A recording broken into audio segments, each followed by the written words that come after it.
Good afternoon, Gators. Welcome to another edition of Swamp Talk. I'm Ashley. And I'm Lauren. Now for a few announcements. This week is Gator Enhancement Week. Make sure to ask your teachers for the daily schedule. Attention Gators, NHS is holding a canned food drive, so make sure to bring in non-perishable food items to your first period teacher. Donations are always appreciated and are given to families in need this holiday season. Donations will be accepted until November 20th. The class with the most donations wins a breakfast party from the NHS, so bring in those cans. Gators who are interested in collegiate high school for the 2020 to 2021 school year, there will be sessions at the upcoming Pasco Pathways event at Wesley Chapel High School on November 21st to give an overview of dual enrollment and collegiate high school. Now for some sports announcements. Tonight there's a girls soccer game at Tampa Catholic at 7, and tomorrow girls basketball have a game at Gulf High School at 6. Make sure to come out and support your Lady Gators. Now to an interview with the class of 2020 Outstanding Senior. My name is Guido Moya. Being an outstanding senior means that I have accomplished all of my goals, and I'm very proud of myself for doing that. When I found out I was the outstanding senior, I was stoked about it. When I saw everybody in front of my house, all of the administrators, Mr. Mellon, I was like, what did I do wrong? But then they told me that I had won, and it felt really good. My best accomplishments throughout high school has to be the fact that I have met so many good people, and I got to enjoy all these years with amazing teachers, with really good friends, and I have maintained good grades all over my 4 years of high school. My plans for my future is going to USF for a biomedical science bachelor's degree and going to med school. My biggest inspiration has to be my dad, because he's such a strong man and he has been there for me when I need the most. My advice for the underclassmen is to stay on top of your priorities and do as good as you can, put all your effort into it.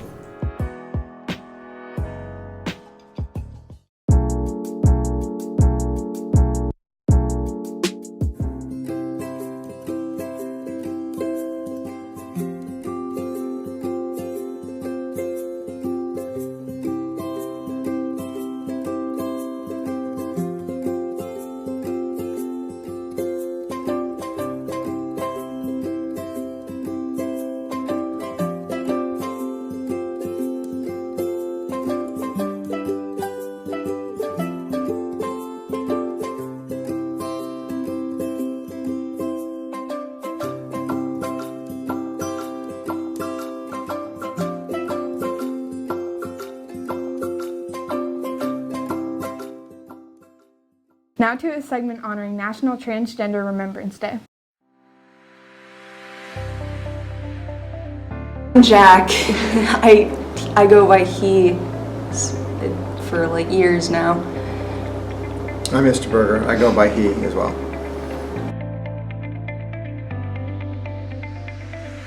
So the club really, it just helps me because I know that I'm not alone.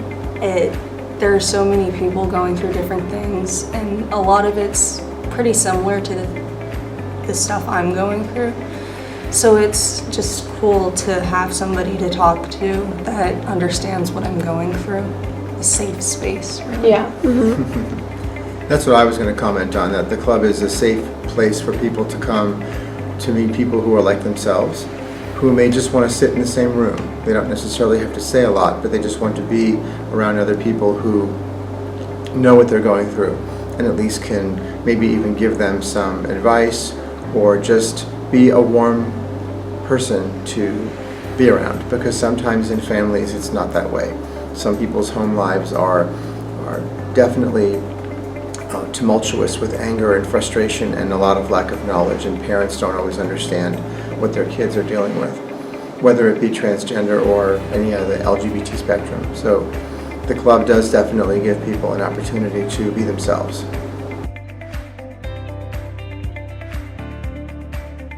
It's really not an honor kind of thing, it's just more respect that the gender dysphoria is actually, I believe it's been classified as a mental illness, and like every mental illness, you need to understand that by, calling them the pronouns that they don't want to go by or by dead naming them, which is, calling them by their birth name, it really hurts them, and it's so upsetting to people who get dead named and misgendered all the time. A transgender person means that the outside doesn't match the inside. And there's no binary gender system where it's just you're male or female. Transgender means that someone is born into a certain body, born into a female body, for example. But inside, that person feels as if that's not correct for them, and that they see themselves, they feel that they should have been male. So whether it's just changing the name to start with and making their other name, their birth name, their dead name, that's one thing. Changing pronouns is another. Dressing to conform to the gender they would like to see themselves as. But it's not a choice to become transgender, just like it's not a choice to be gay or lesbian. It's an internal part of who you are. You understand in your mind who you should be. You've got to respect the person's decision. If they want to be called she, call them she. If they want to be he, call them he. They, call them they. It's just because it hurts, and that the worst part is that people don't understand that they're actually hurting these people. So it's important to embrace people's differences and understand that their struggle is not something that's easily dismissed. That's all for today, Gators. Tune in on Wednesday for another edition of Swamp Talk.